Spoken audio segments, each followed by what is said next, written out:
Perhatikan, pada hari ini saya akan membawakan ringkasan atau pemaparan tentang tugas keempat beton non-destruktif. Jadi ringkasan video part 1, salah satu pengujian beton keras non-destruktif yaitu pengujian UPV atau Ultrasonic Pulse Velocity yang metode kerjanya mirip seperti USG atau ultrasonografi. Sama halnya seperti USG, UPV atau Ultrasonic Pulse Velocity akan memancarkan gelombang ultrasonik pada beton yang dimana transducer memancarkan gelombang ultrasonik dan receiver menerima gelombang tersebut. Ultrasonic Pulse Velocity dapat mengukur retak pada beton, jumlah retakan, dan bisa mengukur retakan tersebut apakah telah mencapai tulangan atau tidak. Semakin baik atau semakin padat beton tersebut, maka lebih mudah untuk gelombang tersebut sampai di permukaan beton, itu pun sebaliknya. Kemudian ada Rebar detektor tulangan untuk mengetahui tebal selimut beton, di mana tulangan dan lokasi tulangan tersebut. Cara pengujian Rebar detektor tulangan seperti mini scan di atas beton yang berpatokan pada suara, yang dimana jika suara tersebut semakin besar, maka tulangan yang ada di dalam beton semakin besar. Kemudian half cell potential bisa mengetahui celah-celah atau crack pada beton, bisa mengetahui seberapa dalam crack tersebut, bisa mengetahui juga korosi tulangan atau enggak. Jadi tujuan dalam pengujian half cell potential yaitu untuk mengetahui apakah tulangan tersebut mengalami korosi atau tidak, di mana Fe akan mengalami korosi apabila terjadi oksidasi. Fe itu besi ya. Oke. Jadi kemudian ringkasan video part 2 itu ada alasan kenapa NDT atau non-destruktif itu sering diaplikasikan di konstruksi beton. Yang pertama, untuk mengontrol kualitas konstruksi baru. Yang kedua, menyelesaikan masalah yang timbul dalam kondisi baru. Yang ketiga, mengevaluasi kondisi pada struktur lama untuk keperluan rehabilitas. Yang keempat, menjamin kualitas hasil perbaikan atau repair beton. Kemudian ada beberapa jenis NDT. Yang pertama, tes rebound hammer, tes ultrasonik, tes potensial tulangan, pengukuran selimut beton, dan tes karbonas. Jika retak pada beton lebih dari 0,3 mm, maka retaknya adalah struktural. Itu pun sebaliknya. Struktural yang dimaksud adalah kemungkinan terjadinya kesalahan pada waktu pendesain atau terjadi kesalahan pada waktu servis. Perbedaan retak geser dan retak tekan itu seperti apa? Jika terjadi retak di tengah, kemungkinan terjadi karena momen geser, di bawah terdapat gaya tarik, sedangkan di atas gaya tekan. Kita masuk ringkasan video part 3. Metode pengujian dengan menggunakan Slimit Rebound Hammer atau hammer test, yang cara kerja alatnya di ujung hammer test semacam ada trigger atau pemicu yang meluncurkan peluru atau metal pada permukaan beton, di mana setiap pantulannya dihitung pantulannya.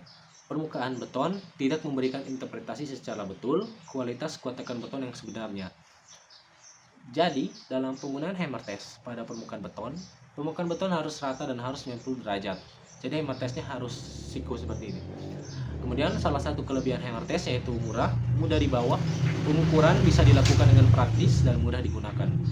Adapun kekurangan dari hammer test yaitu pengujian dipengaruhi oleh kekerasan atau kehalusan dari permukaan beton. Kemudian tingkat akurasi yang rendah, hanya memberikan informasi mengenai karakteristik dan permukaan beton. Kemudian kita masuk ringkasan video keempat, kondisi yang berpengaruh terhadap gelombang di dalam beton. Kegunaan dari UPV yaitu bisa menghitung modulus elastisitas, memberikan informasi karakteristik bahan, mengukur kedalaman retak, mengukur ketebalan pelapukan beton jika sudah mulai lapuk itu satu bagian kemungkinan besar bisa jatuh. Kemudian half cell potensial atau potensial tulangan. Pada pengujian ini, beton berfungsi sebagai elektrolit dan perbedaan potensial yang terukur dapat memberikan indikasi tentang kemungkinan korosi pada tulangan. Referensi half cell yang umum digunakan termasuk tembaga sulfat atau perak klorida. Semakin tinggi nilai pada potensial yang diukur dalam milvolt, semakin besar indikasi adanya korosi pada tulangan. Kemudian ringkasan video part 5, metode pengujian resistivity yaitu pengujian yang berpatokan pada pori-pori beton, yang dimana resistivitas listrik sangat penting dalam menentukan intensitas proses korosi.